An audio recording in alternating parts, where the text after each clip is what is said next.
sub-threshold potential, gradient potential, arriving at the trigger zone or axon helix. And if their wave of depolarization sums up and brings to the threshold, then we can actually initiate the action potential. So summation, aiding the sub-threshold stimuli to actually start the action potential. Here's the example of that. So here you have your presynaptic axon terminus, and this is the cell that we're hoping to have action potential, meaning like the release of neurotransmitter in the end, right? Maybe by itself, this stimuli could be, not enough to elicit the action potential, but as long as they could sum up their depolarizations to reach -50 at the trigger zone, action potential will begin. And I hope you guys appreciate this. Every time I say graded potential, what I really mean is that this presynaptic axon, if we just follow this one, the release of the ligands here activated something. Could be G-couple protein, it could be chemically gated channels, but one way or the other, there is actually incoming or outgoing ions. And so, because we are talking about action potential, most likely this is incoming sodium. That's usually what's responsible for the depolarization. And of course, depolarization could lead to the action potential because we have to get from -70 to -55.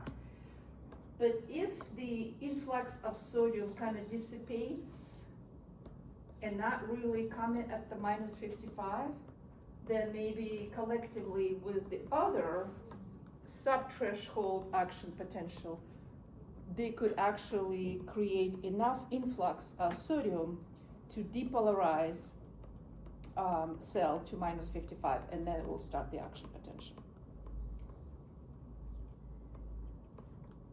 This is really the same thing, just kind of slow. Now the temporal summation is talking about how the graded potential, sub-threshold graded potential, instead of several of them, you actually could have a one, but it's frequent, right? So it's a summation in the time. So you have only one presynaptic neuron firing, but because it's firing several times, then the wave of depolarization is kind of, you're getting more sodium influx and the more sodium influx, and then so collectively it could lead to the threshold. So it's just kind of the sodium buildup faster, just simply because you have multiple graded potential coming really quickly. Temporal meaning like the summation in time, multiple stimuli. And this is just really just what we talked about, explaining how if you cannot or can reach to the threshold, then the action potential will start. But I do advise, and I go kind of fast through this, we kind of talked about it many times, but I do advise you kind of go slow on your own, because as long as you appreciate that, understand it, then it's going to be so much easier for you to answer any questions about that. Okay. So let's look at some examples. Would the membrane become depolarized and hyperpolarized? So here, did we not? We did. Kind of we did that. Okay, because I was thinking like, we don't feel like we did that. All right. This slide speaks to the point that even if you have a great suprathreshold action potential, what could happen is that another neuron could actually send hyperpolarizing inhibitory signals, such as allowing for too much potassium to leave or bringing chloride in. So that would actually make the membrane potential go down, right? Become more negative. And so inhibition could happen in such a way that this action counteracts the depolarization. And then by the time it arrives, this ion influx arrives at the trigger zone and at the hillock, it's not gonna reach the -55. It's like you have these two forces acting, right, upon the cells. The sodium is entering, trying to depolarize, but at the same time, too much potassium leaving and too much chloride is entering and actually trying to make it more negative, right? So whatever happens as a result of that soup may or may not reach the action potential generated. And then we'll just describe that as an inhibitory neurons firing.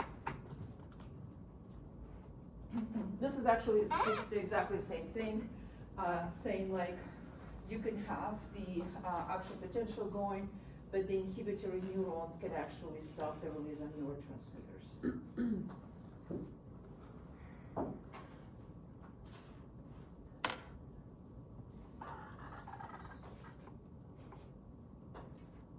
So this is where the branches of the axons are inhibited, and the next slides when the entire neuron is inhibited, just like we discussed in a few minutes, so that the action potential doesn't happen to any of the branches of the axon.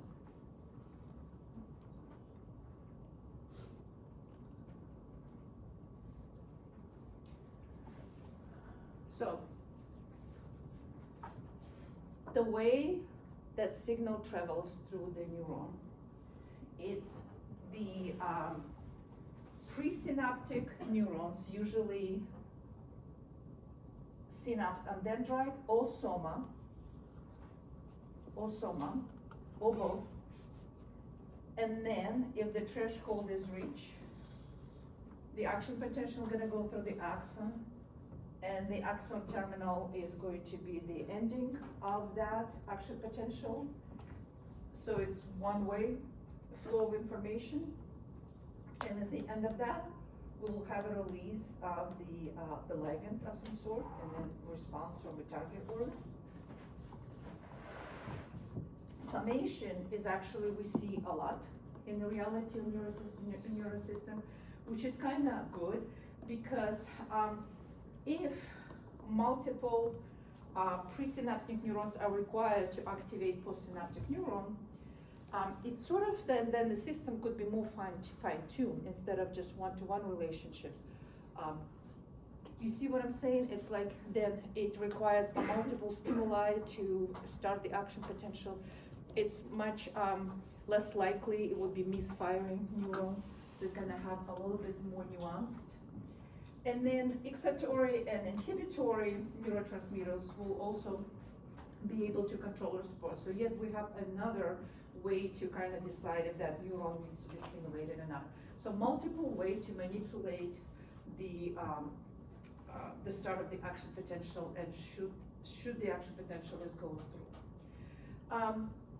We do have sometimes situations then the neurotransmitters could be run out because they are pre-packed and then pre-made, and then the vesicle's ready to be released, but it takes time to actually make them, build the neurotransmitter.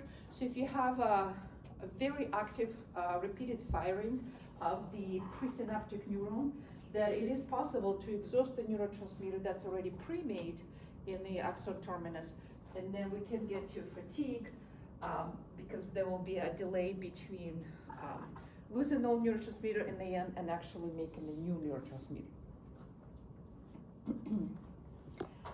This an interesting, and you guys probably heard of that. If we have a situation that we call hyperkalemia,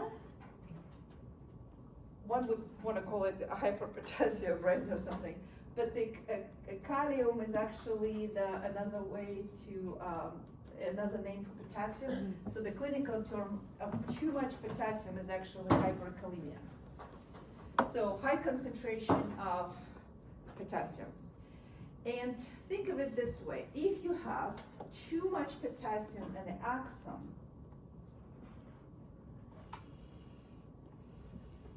then the membrane potential is less negative.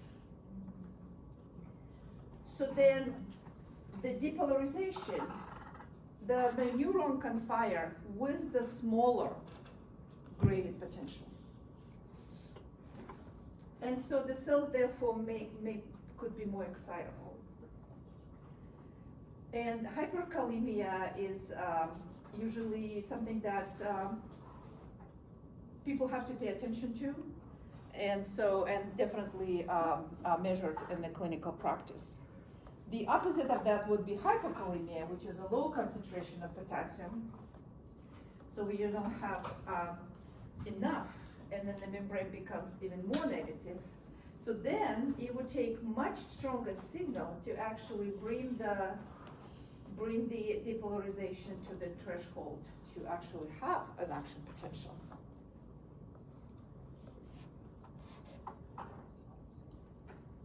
We do have way more than what I'm listing here. This is just an example of what we call neurotoxins.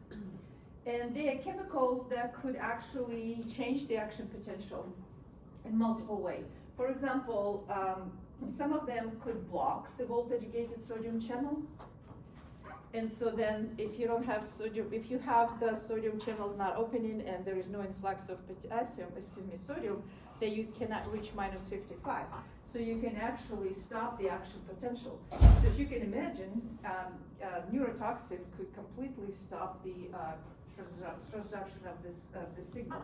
The tetrodotoxin is the well-known one that you can get from the pufferfish and the blowfish, and people did use that to kind of rub against their the spears for warfare back in the day. There's another one that also some poison frog has. So it's one of them. The main way how they work is actually blocking the sodium channel and preventing action potential, which of course could be very deadly. And I already mentioned that to you, that because we know how the synapse works, we can manipulate that to either keep the neurotransmitter in the synapse or to actually remove it faster. And we can do it multiple ways, by either reducing the reuptake or breaking down the enzymes that normally would break down the neurotransmitter. So then the neurotransmitter can linger longer in the synapse. All right. So let's now do review of central nervous system. And most of it you guys just familiar, maybe even from high school, but if you've forgotten, some basic things, right? So obviously the brain processes and storing common information and creates appropriate output. And the spinal cord will be has the ascending and descending from the brain, and the ascending to the brain axons and neurons. We call them information trucks together because they usually don't travel by themselves. And it also has a lot of motor and visceral motor body, meaning like a lot of reflexes could be done on the spinal cord level without actually going to the brain. One of the examples I was giving you, like removing the head, a lot of muscle reflexes that we're actually gonna do next week. Next week lab was very fun because you guys are gonna do a few muscle reflexes, kind of see how you can do the reflex arc. And then we have 31 spinal nerves within the spinal cord. Gray matter and the white matter, right? The reason the gray matter is gray because it contains a lot of cell body and unmyelinated axons. Because the myelin is actually makes the matter appear white. So when you do have a white matter, then you usually have a myelinated axons. So besides the unmyelinated nerve endings, so the cell bodies, the dendrites, the terminals themselves, they're not myelinated, they all will appear gray. And the myelinated axons and multiple the tracts from central nervous system, they will all have the kind of white appearance. Usually it's not that many cell body, also there's definitely a few, but not as many as in the gray matter. Gray matter is where you find most of the cell bodies themselves. We do know brain is protected in the skull, what we call cranium, right? And the spinal cord runs through the vertebral column. Meninges, let's actually look at the meninges that has a lot of protection and stabilizing functions. Dura mater would be the most closest to the bony, to the cranium. This is a kind of first level of protection. There is also arachnoid membrane and the pia mater, and then we get into the brain. This would be the gray matter and the white matter. So the meninges do offer multiple protection to the brain. It actually keeps our brain from dealing with the shock, protect from bruising, because as the brain moves around the cranium during the trauma, the meninges will offer a cushioning. For the spinal cord, the things that we're gonna need to focus on is, so first of all, it has the same meninges, pia mater, arachnoid membrane, and the dura mater, just like in the brain. And then, as we look at the gray matter and the white matter of the spinal cord, the spinal nerves will be leaving to go to their destination. And what we see is, let's see which one is the better picture. Okay, let's do this one and then we'll go to the picture. The dorsal root, so there's actually two roots. Let's do this one. The dorsal root and the ventral root. So the dorsal root, the one that's closer to the back, right, will carry sensory information from the sensory organs to the spinal cord, and the ventral root will carry information from spinal cord to the muscles and the glands and the target organ. So dorsal root is on the back, and the ventral root is in front. So if you follow the dorsal root, so this is the skin, so sensory information from the skin through the dorsal root ganglion and through the dorsal root, when it synapses on in the spinal cord, there is usually an additional neurons that are connecting the dorsal root and the ventral root, and then the action, what to do in response to that sensory information, will travel versus via ventral root. What just happened? Do I have like an empty slide here? Mm-hmm. What? I don't know what I did. Okay, I think I already said that. All right.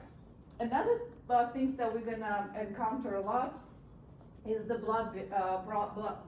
blood-brain barrier.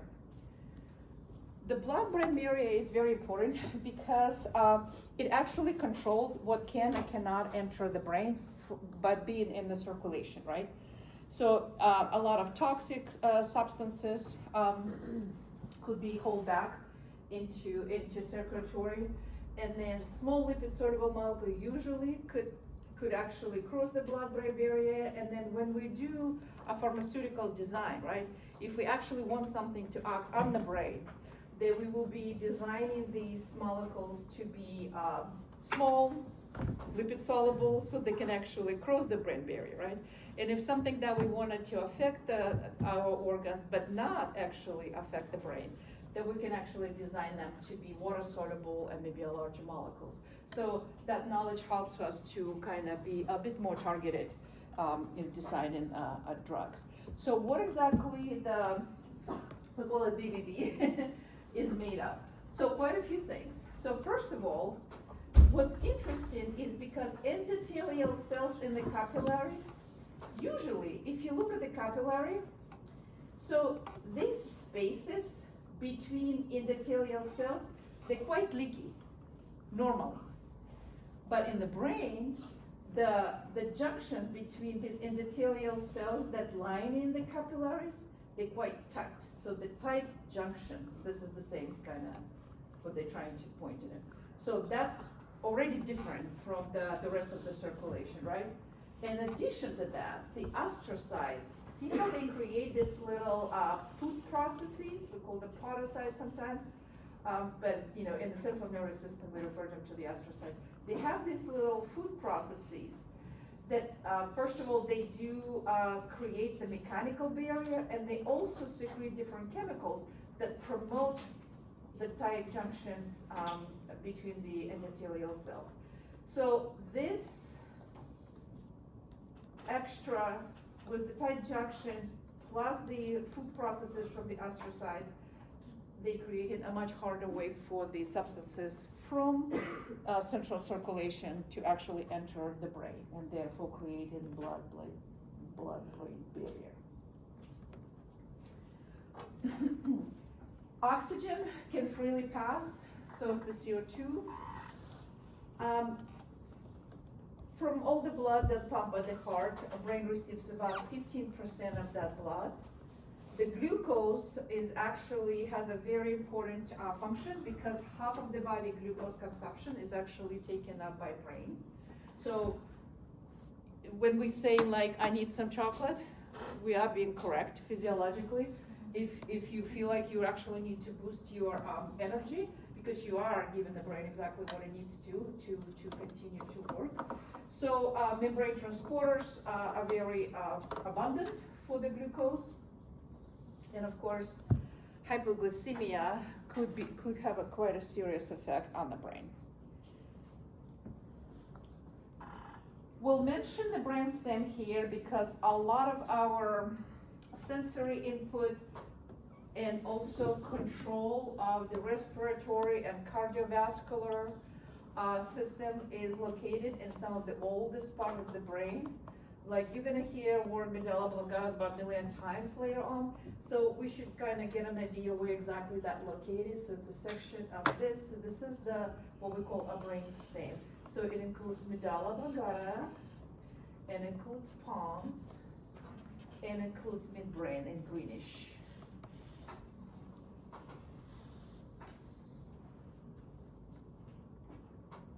So it is one of the oldest embryologically and also evolutionary oldest part of the brain, because if you look at the brain anatomy,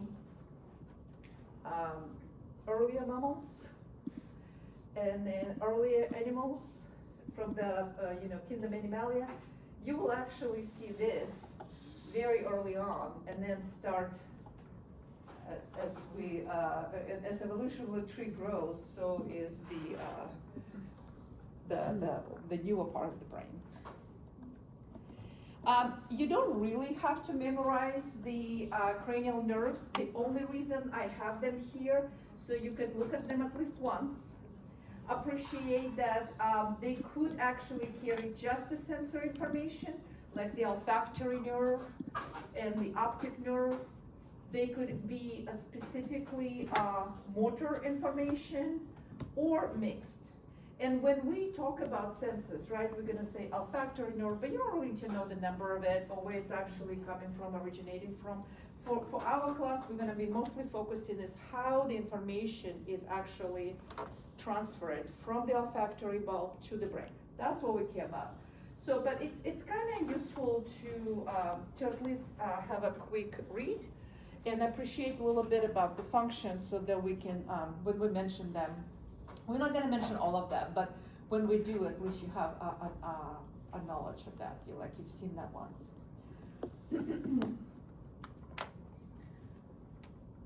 We'll mention cerebellum, which is the right here, when we talk about our movement and coordination and balance.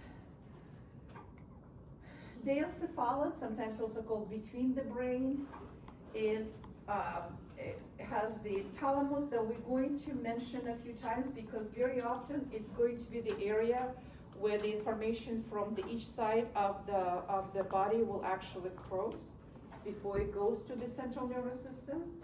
Hypothalamus, we're gonna mention a lot. We already know that it's actually releases a bunch of hormones, right? We already mentioned, but the hypothalamus also will have a lot of different control centers for hunger, for thirst, for CO2 control, for O2 control, so it's a very, very important part of the brain. We already mentioned pituitary and the pineal gland that produce melatonin. This is where the area that we described in the encephalon. So here's our thalamus, we'll mention that again, pineal gland, hypothalamus, and of course posterior and anterior pituitary gland. The corpus callosum is the area where there's a lot of tract travel from the right side of the brain to the left side of the brain and vice versa. The different part of our the frontal lobes and the parietal lobes, occipital lobes, temporal. So what we need to kind of know about this is that as we start discussing senses, right, we will be talking about like, okay, so the signaling from the eye, how exactly it travels, right, and how it's going to be sorted out in the occipital zone. This is going to be our visual association. It's our visual cortex, responsible for interpreting the signals that receives via optic nerves, but actually the signals enter through the eye. So when we talk about senses, we'll mention occipital lobe. Parietal zone will have a lot of the sensory information from your body. Temporal zone will interpret a lot of information with the hearing. The auditory cortex. The gustatory cortex would be responsible for interpretive sense of taste, and the olfactory cortex, for interpreting the sense of smell. We will deal with the motor complex a little bit later. Right now, I just want you to focus on these ones to prepare us to talk about our sensory input.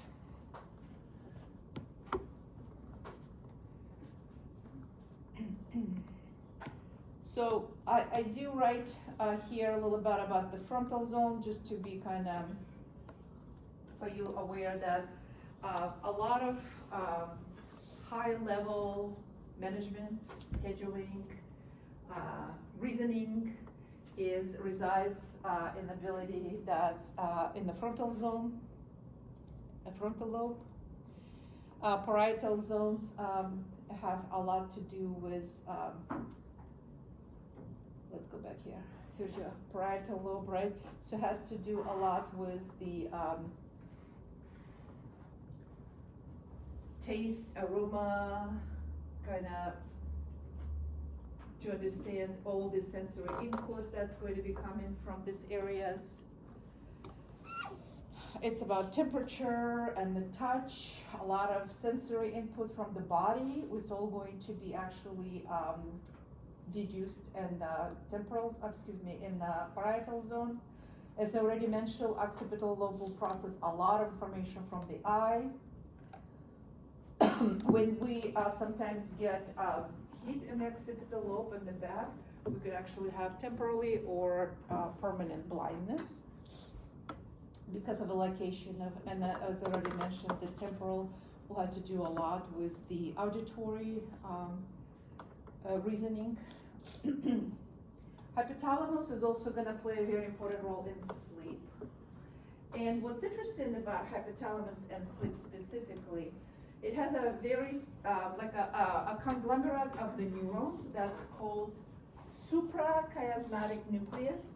So when we say nucleus in the central nervous system, we actually don't mean the nucleus inside of a cell. We mean the conglomeration of highly specialized neurons.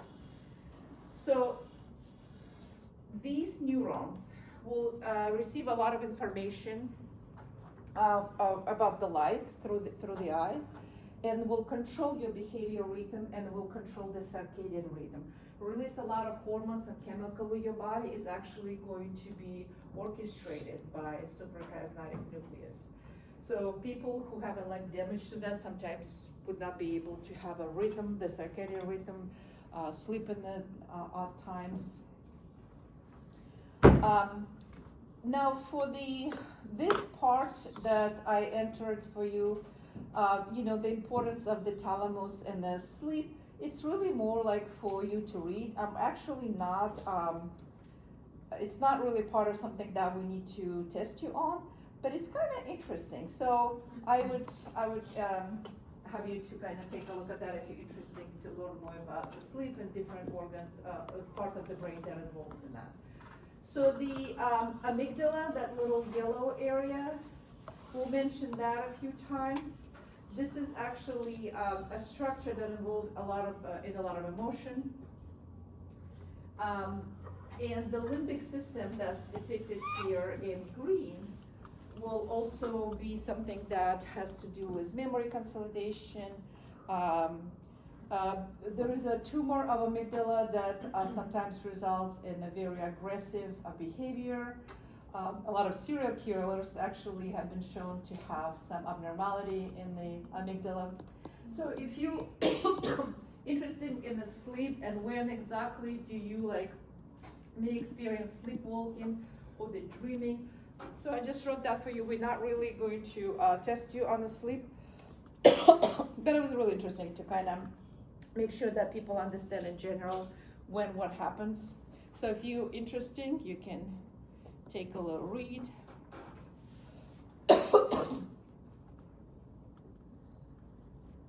And I hope everybody in this class understand that the emotions are very good for you, right? So the limbic system and the amygdala specifically, but also other part of the limbic system responsible for emotions, and they make you aware of different important events. It could be good events or bad events, and they kind of prepare your body response to be prepared to handle whatever is coming to you. So emotions are a very important part of the homeostasis and regulation. So with that, let's start going over something you're definitely going to be tested on, is senses. All right. So the way we divide in physiology our sensory division, we divide them on the special senses. And this is, of course, vision, hearing, taste, smell, and sense of equilibrium, right? Okay. And the somatic, from word soma, body, is the touch, temperature, pain, itch, and proprioception. Proprioception is a type of reception that tells you at any given moment the position of your body. Like you don't have to look at your legs right now, or your toes, you know exactly what you're doing, right? But you move them around, you know exactly what you're doing, right? So that is the job of proprioceptors, actually telling your brain to position of your body. These stimuli usually process consciously, so you're aware of that. But there is many processes that's happening that actually subconscious. Like your body is aware and constantly measuring the muscle length and the tension, your blood pressure, your pH, oxygen content of the blood, internal body temperature, glucose concentration. All this measuring and stimulation is delivered to the appropriate parts of the brain without you ever being aware that this is happening on a regular basis. So let's talk about different receptors. So chemoreceptors, when we use the word chemoreceptor, this is the way to put all the receptors that's responding to chemical ligand. For example, in order for you to taste something, a molecule from food or drink, right, has to bind the taste receptors, right? So it's a chemical compound that needs to bind your taste receptor. So therefore, it's chemoreceptor by this classification. For you to smell something, the odorant molecules need to bind to olfactory receptors. So see that whole chemical binding part, what makes that classified as the chemoreceptors. So mechanoreceptors would be any receptors that will react to mechanical energy, such as sound is actually, the waves are actually the type of mechanical energy. Pressure, distension, stomach being too full, all these are considered to be mechanoreceptors because they respond to the mechanical energy. Thermoreceptors will always respond to the temperature, and the photoreceptor will respond to the light. So that is another way to classify receptors. So there's actually multiple classification, and we'll spend some good time in the lab next week going through different way how do we classify receptors. So that's gonna become kind of more, a normal things to you. So some receptors are actually neuronal cells, such as they could be simple free nerve endings. And some receptors have an additional layer of connective tissue, and the nerve ending is actually enclosed, like the touch receptors. But some receptors, in addition to the neuronal part, they have a specialized cells that not of neuronal origin. Like in this example, this is the hair cell. This is a specialized cells for a hearing and a sense of equilibrium. And you see, this is specialized cells, but it's not of neuronal origin, but actually it releases a chemical transmitter to the synapse, and then that's how that information gets to the brain, right? So we not always have the neurons or free endings or encapsulated ending to be a receptor. Sometimes it's a specialized cells. And when we go through the senses, I will point out, is that a neuronal origin or is actually a specialized cell? When the central nervous system integrates all these stimuli that come in, it does have what we call a perpetual threshold. And that's a level of stimulation that's necessary for you to be aware of a sensation. Meaning that some sensory innervation you will not be aware of, even though it is happening. So if it's below the threshold. And also central nervous system could habituate the signaling, meaning like when the signal keeps, like for example with the olfactory receptor, over time, the other molecules still present, they still stimulate in your olfactory bulbs, but the brain at a certain point stop making you aware that there is actually a smell. So we call it habituation. Sort of like, I don't smell it anymore. It's not like that doesn't exist. Your central nervous system is habituating the signal or kind of lowering the perception.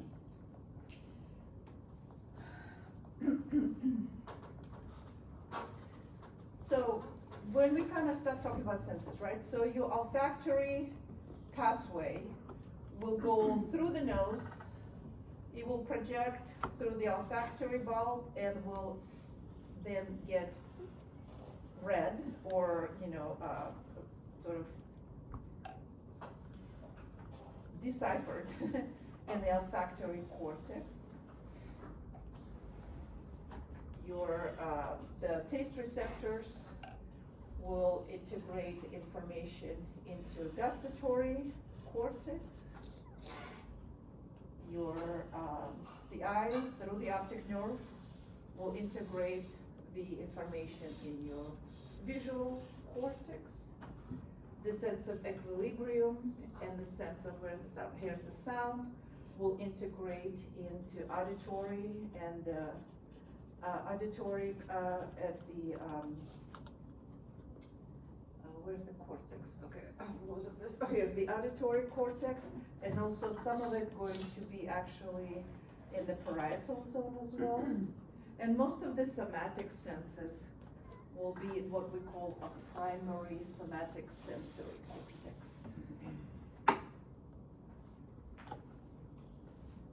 Okay, so let's talk a little bit about the somatic senses, soma, from the body. Touch, location of different part, temperature. Nociceptors are interesting. So you can have a temperature below a certain threshold being picked up by the temperature receptors, but then when it gets to the point that it could actually damage your tissue, nociceptors actually going to get engaged. Besides that, they're actually also responsible for the pain and itch sensations, but they could also be like an indication of where a temperature or touch could actually lead to the damage of the tissues. And then in addition to temperature and touch receptors, nociceptions could actually come into the place. It's kind of very interesting, preparing your body and making sure that it doesn't get damaged.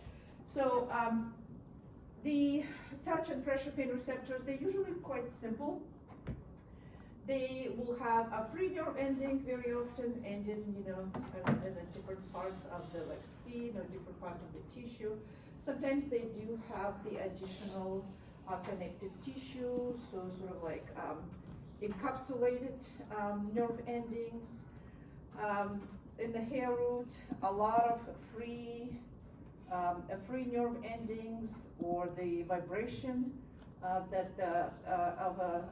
the skin actually sensed by a very specialized receptor, but still it is kind of a nerve ending with a little bit of the extra connective tissue added to that, but they all neuronal by their origin. Temperature receptors is also free nerve endings, and the way you want to think about it, it's a very quick response, and we have a specialized cold receptors and the warm receptors. Actually, there are two different receptors for cold and the warm, and you play with that on your next lab, so you kind of get familiar with that.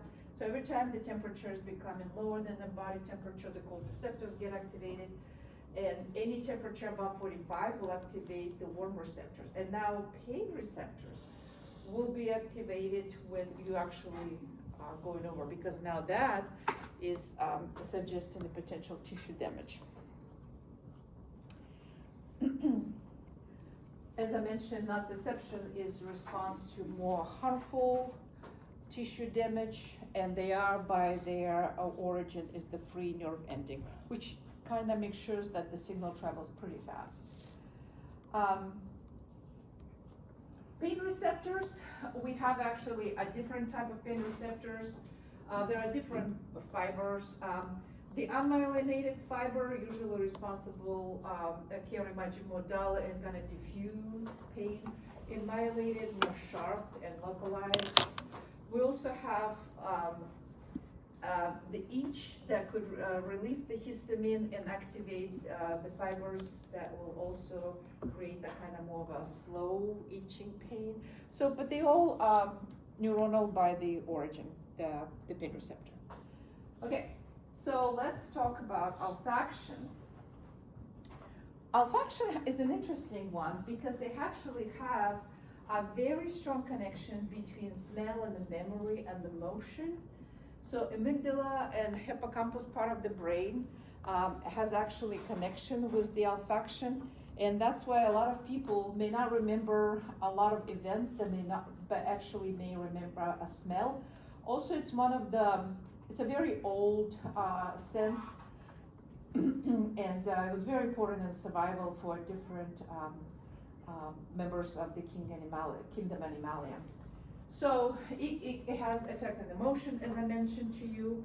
Very often you go to places, people like baking cookies, trying to kind of mess up with your emotions through the smell. Where does it start? So first of all, I wanted to remind you that the olfactory epithelium that you have in your nasal cavity is actually of the neuronal origin. It is of a neuronal origin. I think maybe this one's going to be a little bit easier to follow. Yeah, let's do that one and then I'll come back. So these cells, what we call olfactory epithelium, even though they're called epithelium, they're actually not epithelium. They actually are neurons. And they do have this cilias, which is actually dendrites, that have thousands and thousands of the adherent receptors. So when the molecules enters the nasal cavity and binds to this receptor, it's initiate the action potential and the signaling that the olfactory neuron eventually will then just send information to olfactory bulb, and from the olfactory bulb to olfactory cortex. As you can see, it's also very short pathway, very quick pathway between the nose and olfactory complex. Very quick, very well established, very evolutionary old pathway. So these sensory cells are of neuronal origin. They are neurons, and they replaced about every 2 months by the basal cells that differentiate into the olfactory sensory neuron. So olfaction, know the pathway, meaning from the olfactory epithelium, that is actually a neuron. So don't be fooled by the word epithelium. They are neurons. They replaced every 2 months. They collect into olfactory bulb, and they travel through the cranial nerve 1 to the olfactory complex where they integrate. But there is also a lot of connection to the central cerebral cortex, limbic system, as I mentioned to you, a lot of connection to olfaction and emotions. Gustation is ability to taste, and the combination of 5 basic sensations, and every one of them have a specialized receptor: sweet, sour, salty, bitter, and umami.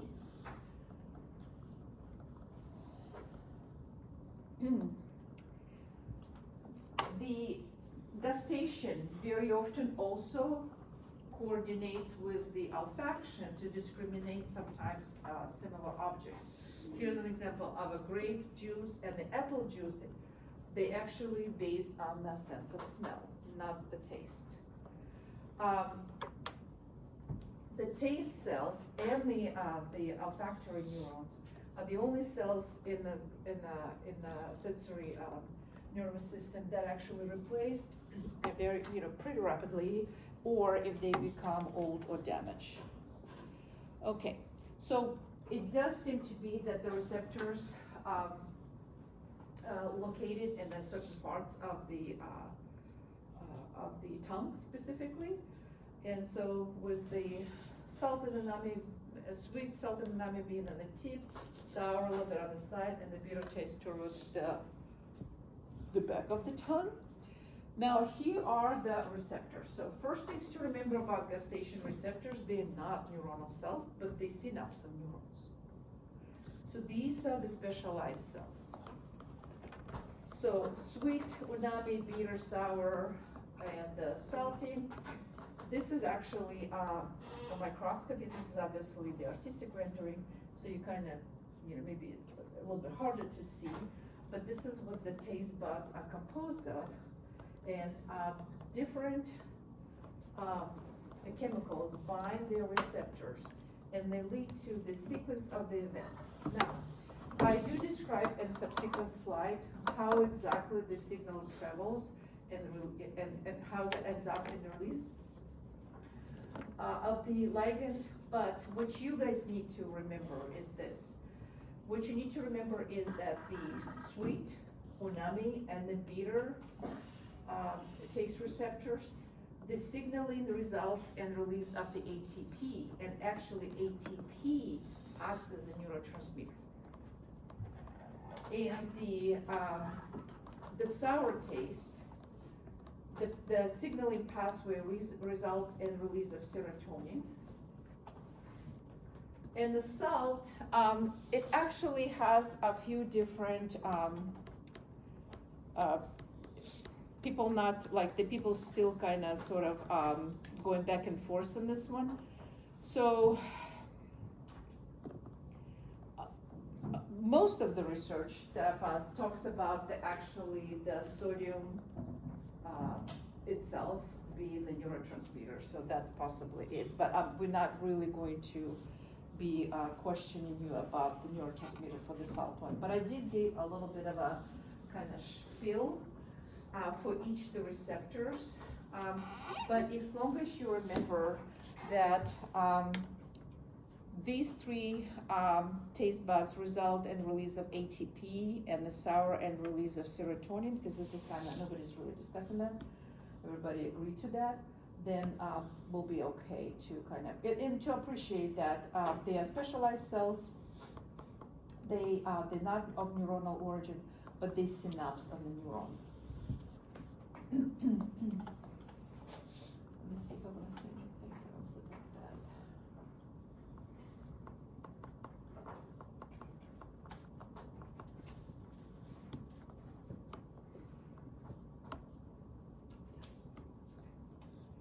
All right, so let's talk about hearing a little bit. So the sound wave I consider to be a mechanical wave. And when we talk about the frequency, how often the signal in the sound wave hit the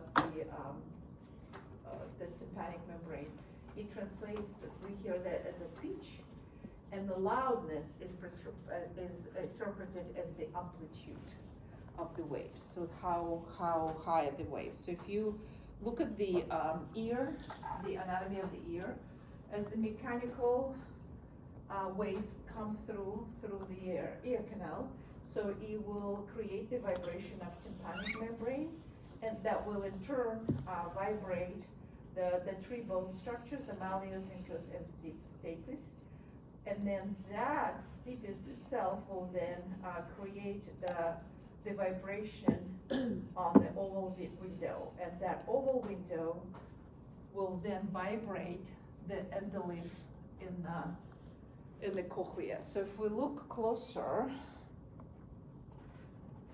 this is actually what we just talked about.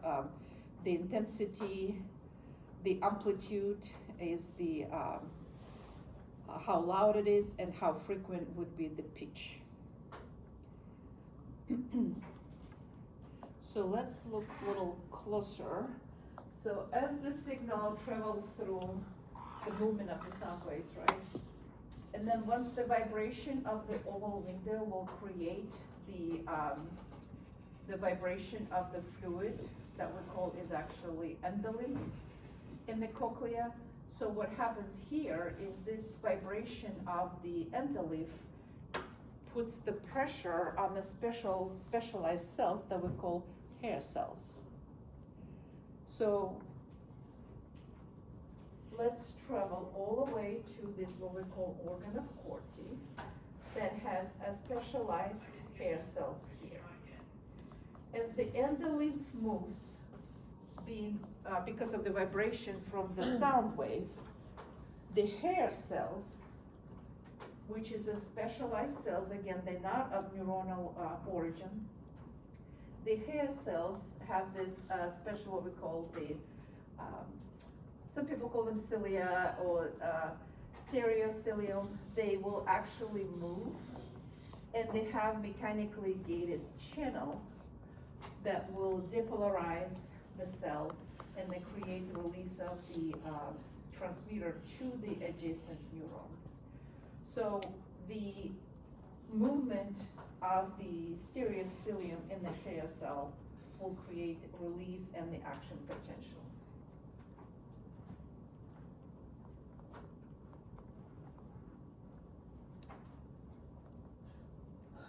So once the sound wave transform into electrical signals now, right? Because now it's a wave of depolarization. Then the primary auditory neurons will be able to send the signaling to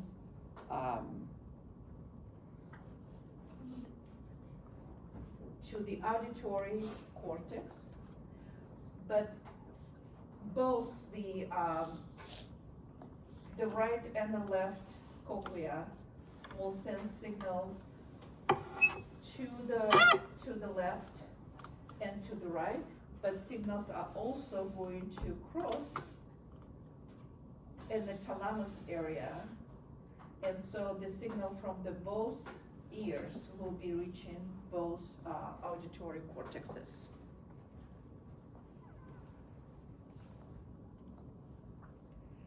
So there is a multiple types of the hearing loss. Conductive means like we actually cannot transmit the wave through the external or middle ear.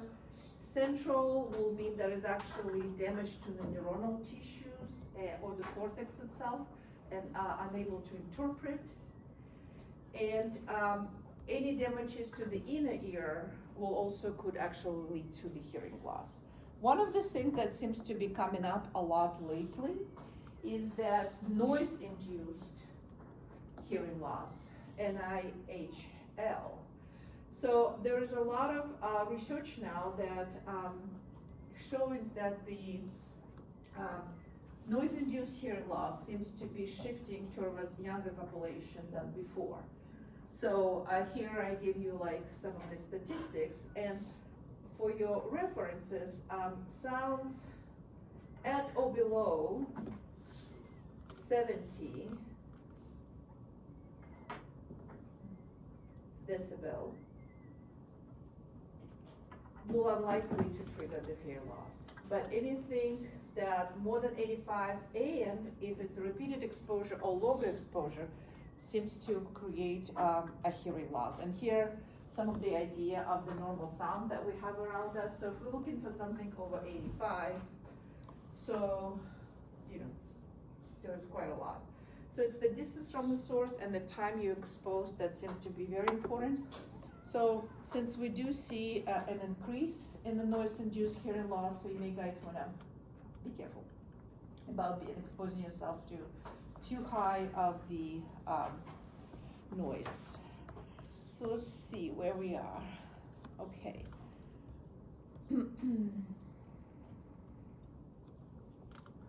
The eyes, the vestibule. Okay. So what I think we will do, because we have a good amount of time of next week, before the next exam, I think I'm gonna stop here and kind of point out what you should focus on when you're studying so far, and then we'll continue after the exam. So when you trying to take in information about the senses, what you need to pay attention is this. I'm just trying to make it so that, so first of all, understanding the how we classify a different sensory signaling on the special senses and somatic senses, subconscious and conscious senses. I actually wanted to keep it this way. Okay, let's do this. Then understanding that the pathway could include specialized cells such as taste receptors or hair cells, or they could be the actual neurons with the free endings or modified free endings. Make sure that you can follow the paths and know a little bit more about the olfaction, where it's originate, what type of receptors that those cells are, and what's the pathway to olfactory cortex.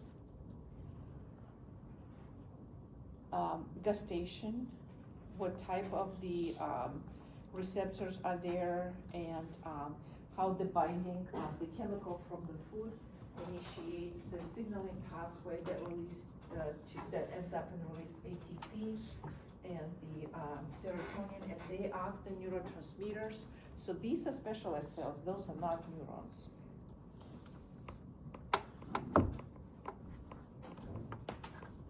How's the mechanical wavelengths travel through the ear, and how they initiate electrical event in hair cells, which is also specialized cells that then synapse on the neurons and kind of follow the pathway from the cochlea to the auditory cortex. Do know about the hearing loss a little bit, and then when we come back after exam, we'll finish with the vestibular apparatus and the photoreceptors. All right.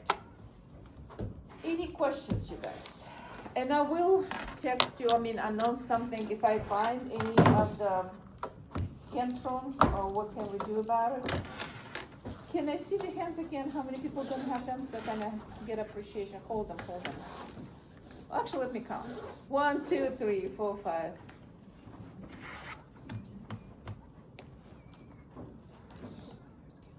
Okay, half the class, 19 people. All right, okay, let me see what we can find. Did you look anywhere else, Kate? I looked on Amazon, I looked all throughout Google.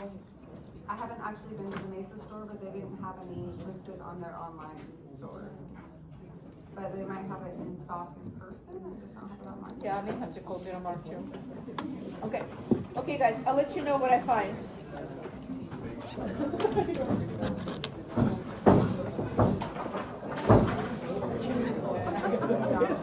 Pretty close, Amazon, always Amazon. Yeah, first on place. What type of,